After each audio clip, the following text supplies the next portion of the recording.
warahmatullahi wabarakatuh. Halo, selamat datang dan terima kasih telah bergabung pada bincang santai kita kali ini.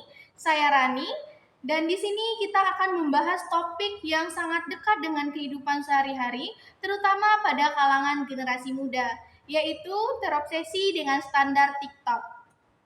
Saya sudah ditemani oleh 3 narasumber yang luar biasa. Ada Dita sebagai seorang mahasiswi, ada Naya sebagai konten kreator TikTok, dan ada Lili sebagai psikolog muda.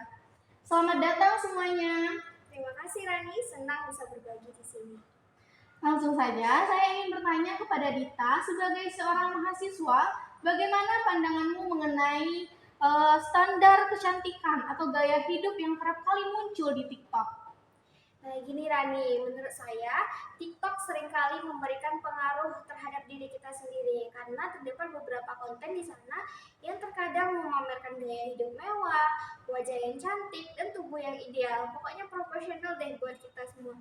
Dan itu terkadang membuat saya sendiri atau bahkan teman-teman yang di luar sana merasa kurang percaya diri dengan diri kita sendiri dan juga tidak merasa cukup baik dengan apa yang kita lihat di depan layar.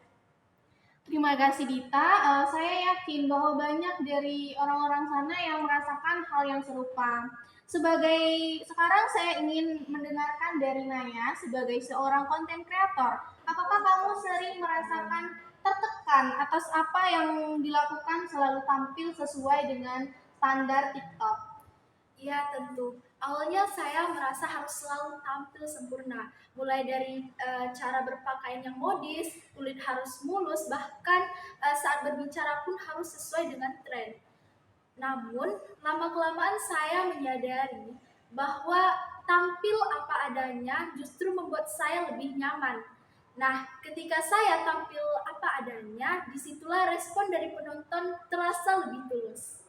Menarik sekali. Sekarang saya beralih kepada Mbak Lilis sebagai pandangan dari psikologi. Mengapa banyak orang bisa sampai terobsesi dengan standar-standar kecantikan yang ada di TikTok?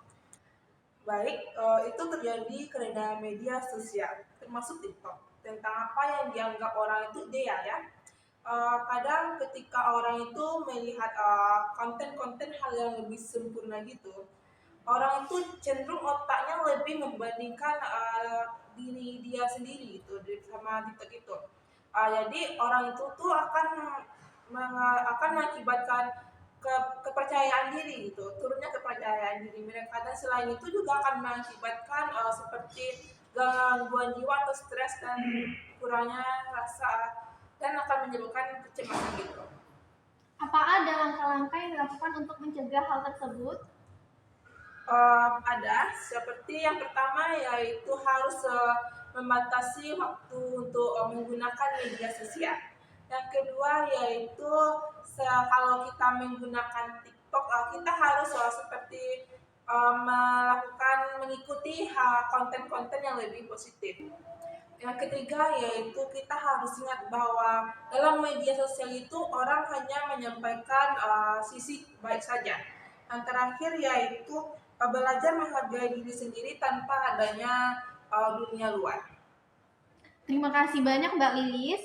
Sebagai penutup, saya ingin meminta dari masing-masing kalian untuk menyampaikan satu pesan singkat untuk teman-teman kita yang mungkin sedang terjebak dalam obsesi standar TikTok.